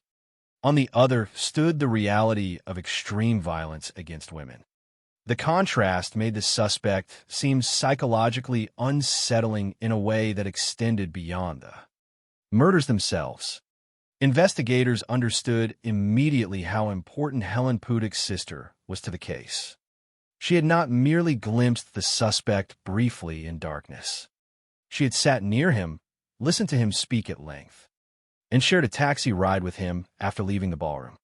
That amount of exposure offered detectives rare insight into the suspect's personality, speech patterns, and demeanor. During interviews with police, the witness attempted to reconstruct every detail she could remember: his accent, his conversational style, his opinions, the rhythm of his speech, even his emotional tone. Detectives carefully examined those details because the suspect's behavior appeared highly controlled. He reportedly spoke calmly and confidently rather than erratically. Nothing in the interaction openly signaled the level of violence investigators believed he later committed. This psychological contradiction became central to the investigation. Police increasingly suspected they were searching for someone capable of presenting himself as completely ordinary while hiding profound violence beneath that surface. Based on the witness testimony, investigators created one of the most famous police sketches in British criminal history. The image of Bible John spread rapidly across newspapers and television throughout the United Kingdom. Citizens across Glasgow stared at the sketch repeatedly, wondering whether they recognized the face. For many people, the image became deeply unsettling precisely because it looked so ordinary. The suspect did not appear monstrous. He resembled countless men who could be encountered in pubs, dance halls, offices, or public transport every day. That familiarity intensified public fear because it suggested the killer might already exist comfortably within normal society. Police launched an enormous investigation. Thousands of men were questioned. Officers examined people who regularly attended Barrowland Ballroom and investigated individuals with histories of violence toward women. Detectives also explored men known for strong religious beliefs or extreme moral opinions, hoping those characteristics might align with witness descriptions. At the same time, investigators reviewed known offenders, violent criminals, and men connected to Glasgow nightlife. Yet despite the scale of the operation, progress remained frustratingly limited. One reason the case became so famous was the unusual imbalance between the amount of descriptive information available and the absence of a definitive suspect. In many unsolved murders, investigators lack witnesses entirely. Here, however, police possessed a detailed personality profile and physical description. They knew the suspect appeared articulate and socially confident. They believed he used the name John, though investigators could not determine whether that name was genuine. They understood he discussed religion repeatedly. They knew he likely spent significant time at or around Barrowland Ballroom. Yet even with all those elements, they could not identify him conclusively. The failure generated enormous frustration both inside the investigation and among the public. As weeks turned into months, fear spread throughout Glasgow nightlife. Women became increasingly cautious about attending dance halls alone. Families worried about loved ones returning home after evenings out.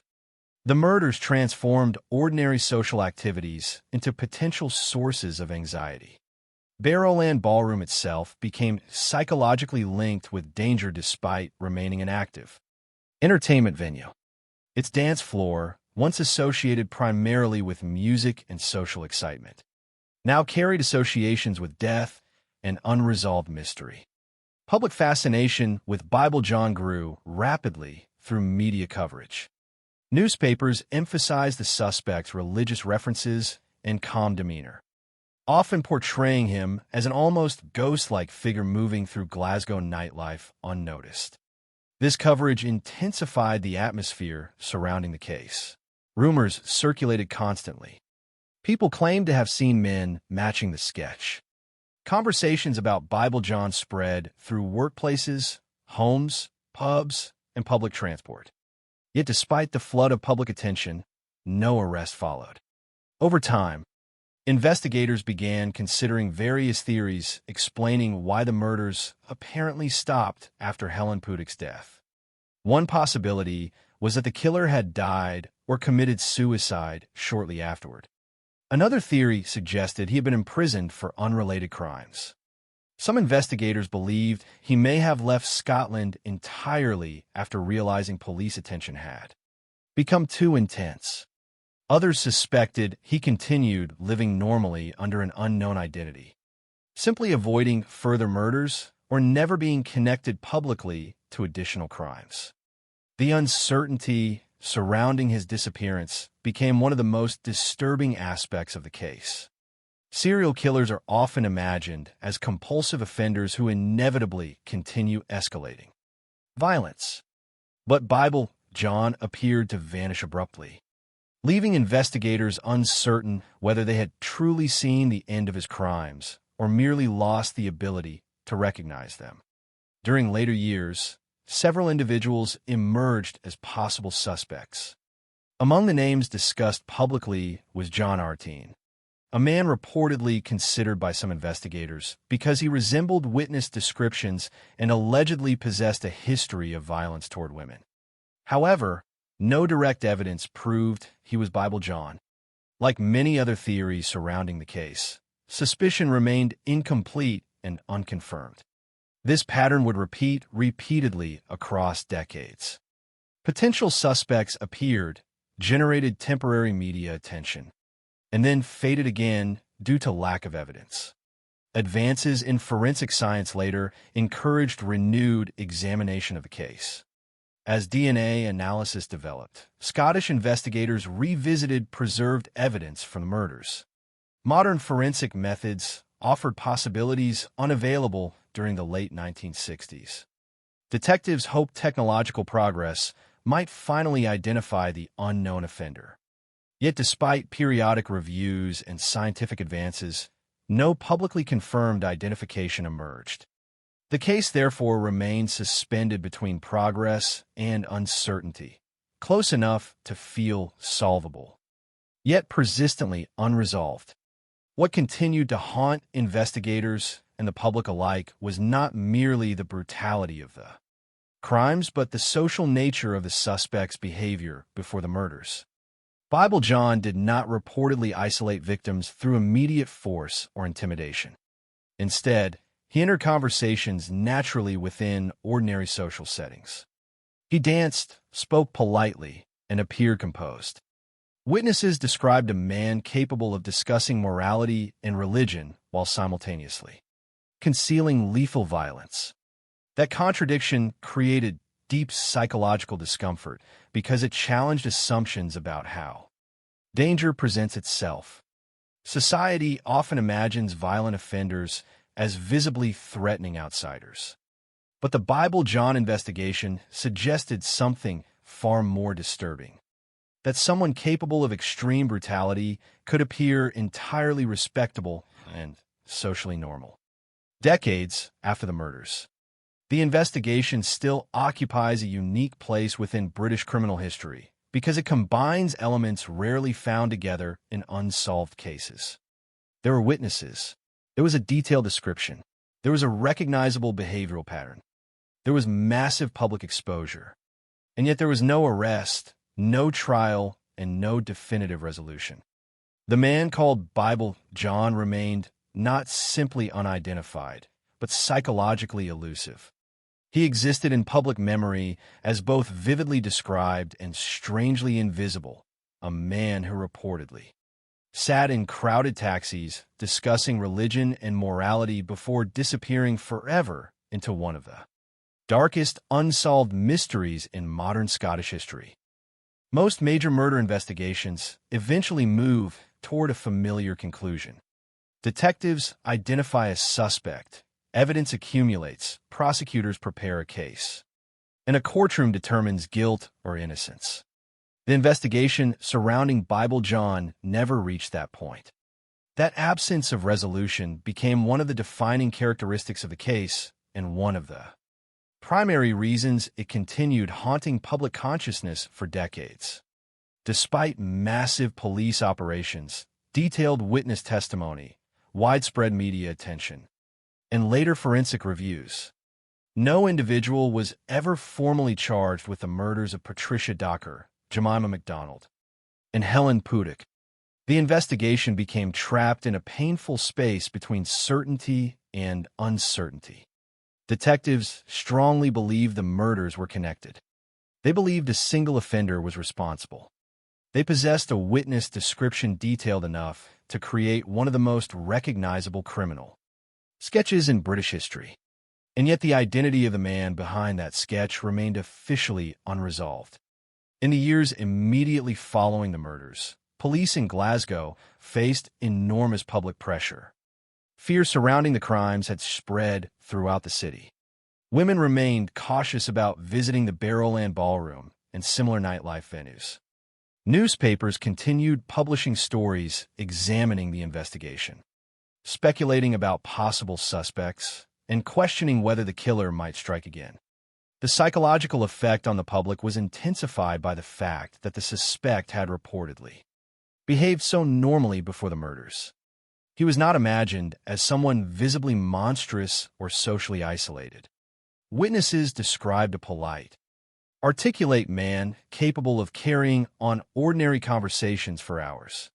That detail transformed the investigation into something broader than a search for one violent offender. It became a reflection of public anxiety about hidden violence existing beneath ordinary appearances. During the investigation, detectives reportedly questioned thousands of men. Officers examined individuals with histories of violence toward women, people connected to Barrowland Ballroom, and men who matched aspects of a witness description. The police sketch of Bible John circulated widely across newspapers and television broadcasts. Throughout the United Kingdom, citizens studied the image intensely. Some contacted police, claiming they recognized the face. Others identified co-workers, acquaintances, neighbors, or relatives as possible matches. But no lead ultimately produced enough evidence to establish a definitive case.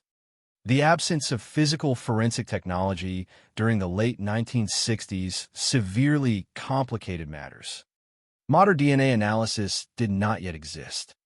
Investigators relied heavily on witness statements, physical descriptions, timelines, and traditional forensic examination methods. In many ways, the investigation existed at the edge of two eras of criminal detection, sophisticated enough to recognize patterns and organize large-scale inquiries, but technologically limited compared to future standards. This gap between investigative effort and forensic capability would shape the fate of the case permanently. One of the most significant elements of the investigation remained the testimony connected to Helen Pudik's final evening alive. Her sister's recollection of the suspect became the foundation for nearly every later theory. Detectives believe the suspect introduced himself as John, though there was never proof that the name was genuine. The witness described a tall, slim man in his late 20s or early 30s who dressed neatly and spoke confidently. Most importantly, she described his repeated references to religion, morality, adultery, and drinking. Those conversations became psychologically central to the case because they appeared deeply at odds with the violence investigators believed followed. The public struggled to reconcile the image of a man discussing scripture and morality with the brutality inflicted upon the victims. That contradiction made Bible John seem uniquely disturbing compared to more stereotypical criminal figures. Yet even with this detailed profile, the suspect remained elusive. Over time, the investigation gradually shifted from active pursuit toward long-term mystery. As years passed without further confirmed murders linked to Bible John, detectives and the public began asking a troubling question. Why the killings apparently stopped? Serial offenders are often expected to continue offending, especially when prior crimes escalate in confidence and brutality. But after Helen Pudik's murder in October 1969, no additional killings were conclusively connected to the suspect. This abrupt disappearance generated endless speculation. Some investigators theorized the killer may have died shortly afterward or committed suicide. Others believed he may have been imprisoned for unrelated crimes, effectively ending his ability to continue attacking victims. Another possibility suggested he left Scotland entirely once he realized how intense police scrutiny had become. There was also a darker possibility that he simply blended back into ordinary society and lived the rest of his life unidentified. That final possibility disturbed the public more than almost any other theory because it implied the killer may have continued existing as an apparently ordinary man among ordinary people. Throughout subsequent decades, various names emerged periodically as possible suspects. Among the individuals publicly discussed was John Artine. Some investigators reportedly considered him because he resembled the witness description and allegedly possessed a history of violence toward women. For many observers, the similarities seemed compelling enough to generate serious attention. Yet the case against him never reached certainty. No conclusive physical evidence publicly linked him to the murders, and no official resolution emerged identifying him as Bible John. The theory, therefore, joined a growing collection of possibilities surrounding the case. Interesting, plausible to some investigators, but ultimately unproven. This repeated cycle became characteristic of the Bible John mystery. New theories would emerge, attract media interest, and then collapse under the weight of insufficient evidence. Meanwhile, the original victims remained without legal justice. The lack of courtroom proceedings created another unusual aspect of the case. There was no trial, no cross-examination of evidence, no sentencing, no formal declaration of guilt. Instead, the investigation existed primarily through police files, witness testimony, press coverage, and public speculation. In many famous murder cases, the courtroom becomes the place where events are reconstructed and understood publicly. Here, that process never occurred. The story remained fragmented, suspended permanently within unresolved investigation rather than completed prosecution. As forensic science advanced during later decades, hope briefly returned. DNA analysis revolutionized criminal investigations around the world, allowing cold cases to be reopened using evidence that earlier investigators could not fully examine. Scottish authorities revisited preserved materials connected to the Bible John murders with renewed optimism. Detectives hoped modern technology might finally identify the unknown offender or eliminate long-standing suspects. These developments generated major public interest because many people believed the mystery might at last be solved scientifically. Yet despite technological progress, no publicly confirmed identification emerged. The persistence of uncertainty became part of what made the case so psychologically powerful. Unlike solved crimes, where narrative eventually hardens around established conclusions, the Bible John investigation remained fluid and unfinished. Every generation revisiting the case encountered the same unresolved questions. Who was a man seen speaking politely at Barrowland Ballroom? Was John even his real name? Why did the murders apparently stop? Did investigators question him without realizing it? Did he leave Glasgow after the final killing? Was he later imprisoned under another identity? Or did he continue living quietly, carrying the secret of the murders unnoticed for decades? Those unanswered questions transformed the investigation into something larger than a standard criminal case. It became a symbol of the limits of certainty itself. Even with witnesses, public exposure, and decades of inquiry, the truth remained incomplete. The emotional burden of that incompleteness fell most heavily on the victims and their families. For the relatives of Patricia Docker, Jemima McDonald, and Helen Pudick, the passage of time did not erase the fact that the person responsible had never officially faced justice. Every new theory reopened old wounds while offering no final closure. Public fascination with the killer's identity sometimes threatened to overshadow the women whose lives were destroyed. Yet at the center of the case remained three victims who entered ordinary social spaces expecting music, companionship, and routine evenings out, not violence and death. In the absence of an arrest or conviction, the figure of Bible John gradually evolved into something almost mythic within British criminal history. But that mythology existed because of investigative failure rather than triumph. Police possessed a detailed witness description, a recognizable pattern of behavior, and one of the most recognizable suspect sketches ever distributed in the United Kingdom. Still, the man believed responsible disappeared.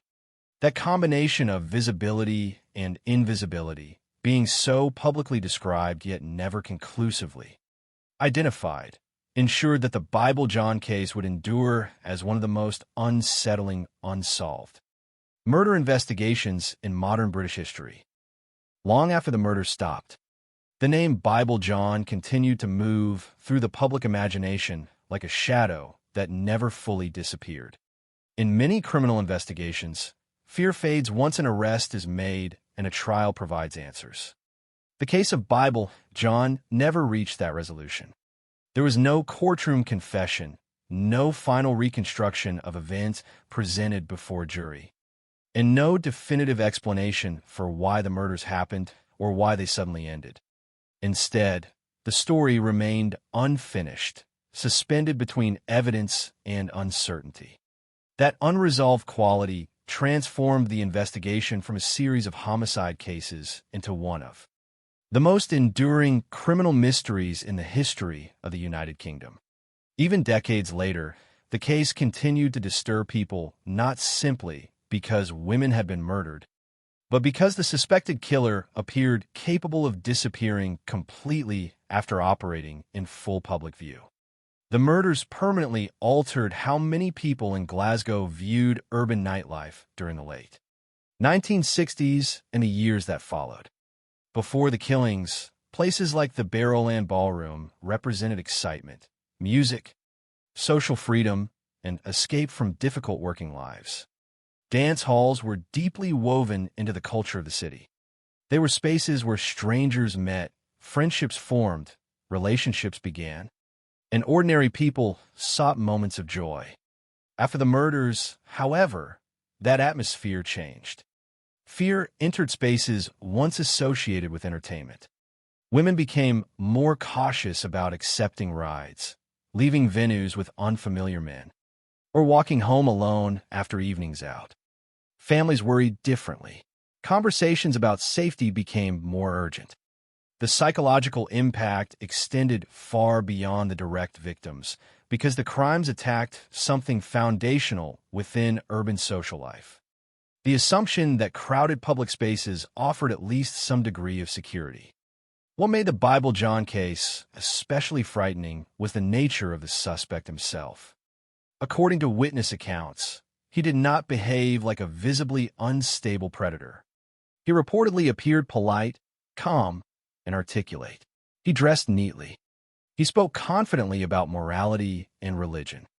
That image challenged deeply held assumptions about how dangerous individuals present themselves.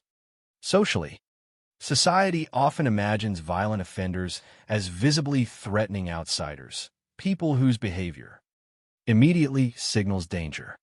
Bible John represented something more psychologically disturbing. A man who seemed capable of integrating perfectly into ordinary social environments while concealing extraordinary violence beneath the surface. This contradiction became central to why the case remained culturally powerful for so many years. The suspect's ability to appear respectable while allegedly committing acts of extreme brutality created an anxiety that extended beyond the investigation itself. It suggested that evil did not always announce itself openly. The murders of Patricia Docker, Jemima McDonald, and Helen Pudick also influenced broader discussions about criminal investigation and forensic limitations. During the late 1960s, police conducted enormous inquiries using the methods available at the time. Thousands of men were questioned. Witnesses were interviewed extensively. Physical evidence was examined using the best techniques then possible. Yet investigators operated without modern DNA analysis and many of the forensic technologies later generations would consider standard. As years passed and forensic science advanced, the Bible John investigation increasingly came to symbolize the painful gap between past investigative limitations and modern expectations of certainty. Many people believed that if the murders had occurred decades later, technological advances might have identified the killer more quickly. That belief fueled repeated efforts to revisit preserved evidence once DNA analysis became more sophisticated. Every time the case was re-examined publicly, hope briefly returned that science might finally provide answers where traditional investigation had failed. Yet the absence of definitive results only deepened the mystery further. The psychological endurance of the case also stemmed from its unusual combination of visibility and invisibility. In many unsolved murders, little information exists about the offender. Here, however, the public possessed an unusually detailed portrait of the suspected killer's personality and behavior. Witnesses described his appearance, conversational style, religious references, and moral opinions. A police sketch circulated widely across Britain. The man later nicknamed Bible John seemed vividly present within public imagination. Yet despite all that visibility, he remained unidentified. That contradiction fascinated investigators journalists, criminologists, and ordinary citizens for decades. How could someone so publicly described simply disappear? Did police unknowingly interview him during the investigation? Did he leave Scotland permanently after the final murder? Was he imprisoned later for unrelated crimes under another identity? Or did he continue living quietly among ordinary people, carrying the secret of the murders unnoticed? These questions endured precisely because none could ever be answered conclusively using the evidence publicly available. Over time, the figure of Bible John evolved into something larger than a single criminal suspect. He became part of British cultural memory, a symbol of unresolved violence and hidden danger within ordinary society. Books, documentaries, newspaper retrospectives, and public debates repeatedly revisited the case. Yet the continued fascination sometimes risked overshadowing the victims themselves. Behind the mystery were three real women whose lives ended violently after ordinary evenings out. Patricia Docker was 25 years old. Jemima MacDonald was a young mother. Helen Puddock spent her final evening with her sister before becoming the last known victim. Their names endured not because they sought public attention, but because their deaths became permanently connected to one of Britain's most infamous unsolved investigations. Remembering them means resisting the tendency to reduce the case solely to the mystery of the killer's identity. At its core, the story remains one of irreversible human loss. Another reason the Bible John investigation remained emotionally powerful was the abruptness with which the murders appear to stop. Serial homicide cases often create narratives of escalation and continuation. But after Helen Puddock's murder in 1969, the known killings ceased. That silence generated almost as much fear as the crimes themselves. If the killer truly stopped voluntarily, why? What changed? Did fear of capture finally outweigh the desire to continue? Or did external circumstances remove him from public life altogether? The lack of answers created an atmosphere of permanent incompletion. Investigators could not even say with certainty whether the story had truly ended after the third murder or whether additional crimes simply went unidentified. In later years, technological advances repeatedly reopened public interest in the investigation. As DNA science improved, old evidence gained new importance. Authorities revisited preserved materials from the original crime scenes, hoping that modern analysis might finally establish the suspect's identity. Those developments demonstrated how the case continued evolving long after the murders themselves. Bible John was not merely a historical investigation frozen in the 1960s. It remained an active symbol of unresolved questions surviving into the modern forensic era. Yet despite renewed examination, no publicly confirmed conclusion emerged. The suspect officially remained unidentified. That persistence of uncertainty ensured the case would continue haunting public consciousness across generations. Younger investigators inherited the mystery from older ones. New audiences encountered the case through documentaries and historical crime discussions. Each generation confronted the same unsettling reality. A man believed responsible for multiple murders had once walked openly through crowded public spaces, spoken casually with strangers, and then vanished without confirmed identification. In many ways, the enduring power of the Bible John case lies not only in the violence itself, but in what the investigation revealed about fear, trust, and human perception. The suspect reportedly appeared polite and socially functional. The victims entered ordinary environments filled with music and conversation rather than obviously dangerous settings. The murders unfolded not through dramatic public chaos, but through quiet transitions from crowded social life into isolated violence. That structure made the crimes psychologically intimate.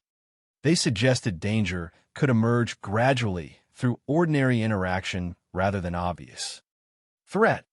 Even today, the case remains one of the defining unsolved mysteries of modern British criminal history because it resists closure at every level. There is no final confession, no definitive suspect, no universally accepted explanation, and no legal resolution. What remains instead are fragments, witness memories, police sketches, decades of speculation, forensic hopes, and the names of 3 women whose deaths permanently altered public consciousness in Glasgow and beyond. The story of Bible John survives because it embodies one of society's deepest anxieties, the possibility that someone capable of terrible violence can move unnoticed through ordinary life, leaving behind fear, grief, and questions that may never fully be answered. As the decades passed, the case of Bible John slowly transformed from an active murder investigation into something larger and more unsettling within the public imagination. The name itself became part of the cultural vocabulary of fear in Glasgow. Younger generations who had not even been alive during the late 1960s still recognized the nickname. Newspapers continued revisiting the mystery. Television documentaries returned repeatedly to the unanswered questions. Writers, criminologists, and investigators analyzed the case from every possible angle. Yet beneath all of the speculation, theories, and public fascination existed something more painful and more permanent. The enduring human cost left behind by 3 murders that were never fully resolved. Over time, unresolved crimes often risk becoming abstract. The killer's identity becomes the center of attention, while the victims slowly disappear into the background. In the Bible John investigation, this danger became especially strong because the mystery itself was so compelling. The public became fascinated by the unknown man at the center of the case, the polite stranger who quoted scripture, condemned immorality, and then allegedly committed extreme violence after leaving crowded dance halls with vulnerable women. But the emotional reality of the case was not built around mythology. It was built around lives that ended violently and families forced to continue living without answers. Patricia Docker was not remembered by those who knew her as part of a criminal mystery. She was a young woman with a life that existed long before newspaper headlines reduced her to the first victim when she disappeared in February 1968 after an evening out. Her family did not know she had visited the Barrowland Ballroom. That missing detail became one of the tragic early failures in the investigation because police initially lacked the information necessary to recognize a larger pattern forming around the dance hall. At the time, her death appeared to investigators as an isolated killing. Only later, after additional murders occurred, would authorities understand that Patricia Docker's death may have been the beginning of a serial pattern. For her family, however, that realization likely brought little comfort. Instead, it transformed a private tragedy into part of a larger public horror story. More than a year later, Jemima McDonald became the second known victim connected to the suspected killer. Jemima was described as a young mother, a detail that deepened the emotional impact of the crime within public consciousness. Her murder intensified fears already growing inside Glasgow because it suggested Patricia Docker's death had not been an isolated act of violence after all. By the time police recognized similarities between the cases, women meeting a man connected to Barrowland Ballroom before being beaten, strangled, sexually assaulted, and abandoned outdoors, the city's sense of security had already begun deteriorating. The realization that a possible serial killer was targeting women around public nightlife venues changed the emotional atmosphere of the city. Women began reassessing ordinary routines. Families worried about daughters, sisters, wives, and friends going out at night. The fear was not confined to dark alleys or isolated industrial districts. It centered around social spaces where ordinary people gathered for music and entertainment. That shift made the threat feel immediate and deeply personal. Then came the murder of Helen Pudick in October 1969, the case that permanently transformed the investigation from local fear into national obsession. Unlike the earlier murders, Helen's final evening provided investigators with a surviving witness who spent significant time with the suspect. Her sister's testimony became the emotional and investigative core of the entire case. Through that testimony, the public encountered the frightening image of a man who appeared controlled, articulate, and socially confident. According to the account, he spoke repeatedly about religion, morality, adultery, and drinking. He criticized women who were unfaithful and appeared uncomfortable around alcohol. These conversations eventually led the press to create the nickname Bible John. But beyond the famous nickname existed a more painful truth.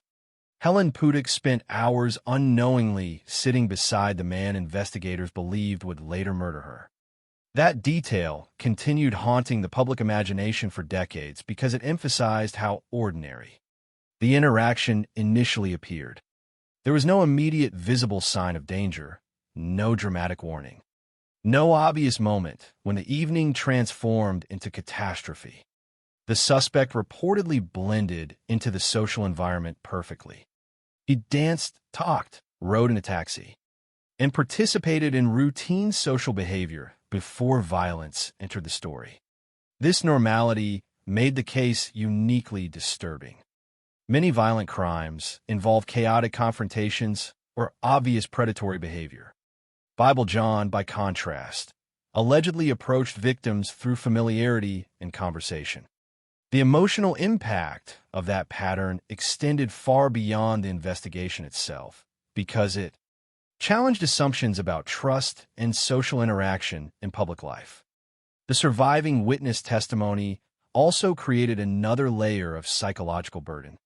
Helen Pudick's sister became the only person publicly known to have spent extended time speaking directly with the suspect and survived.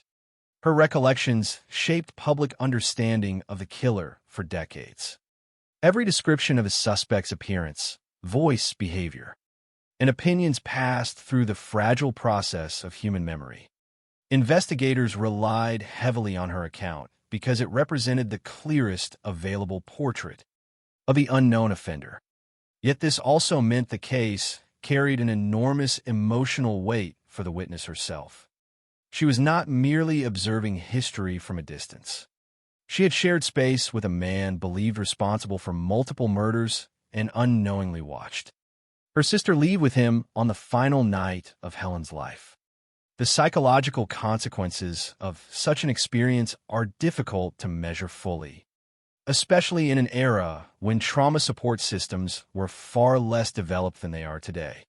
As the years passed, the mystery surrounding Bible John grew larger, but so did the risk of transforming the killer into a kind of criminal myth. This is one of the recurring dangers in unsolved serial murder cases. Public fascination with the unknown offender can unintentionally elevate the killer into something culturally iconic while the victims become secondary figures within their own story. The Bible John case repeatedly approached that danger because the mystery itself was so enduring. The police sketch became famous. The theories multiplied. Speculation about suspects filled newspapers and documentaries.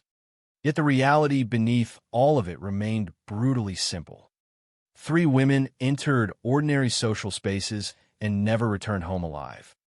Their families lived not only with grief, but with uncertainty that stretched across decades. No courtroom proceedings ever forced the suspect to confront what happened. No confession explained motive or sequence. No sentencing created even the limited closure that legal justice sometimes provides. The emotional wound remained permanently open. The case also revealed something important about public fear and collective memory. Some criminal investigations fade because they become historically distant or emotionally detached from ordinary experience. Bible John endured because the crimes felt frighteningly ordinary in their setup. The The victims did not disappear in isolated wilderness areas or during dramatic criminal confrontations. They attended dances, met a man socially, and left crowded venues in a manner that initially appeared completely normal. The violence emerged from within familiar routines rather than outside them. That structure made the case psychologically accessible in the worst possible way. People could easily imagine themselves or someone they loved following the same sequence of decisions without recognizing danger until it was too late. Decades later, even as forensic science advanced and investigators revisited preserved evidence, the emotional core of the case remained unchanged. The murders represented not only violence, but unresolved violence. The inability to identify the suspect publicly meant the story never reached a true ending. Each new forensic review raised hope briefly before uncertainty returned. Each new suspect theory generated attention before collapsing under insufficient proof. Over time, the unresolved nature of the case itself became part of its emotional power. It symbolized the uncomfortable reality that some crimes resist explanation regardless of investigative effort. In a modern era, audiences accustomed to forensic certainty often expect every mystery to produce answers eventually.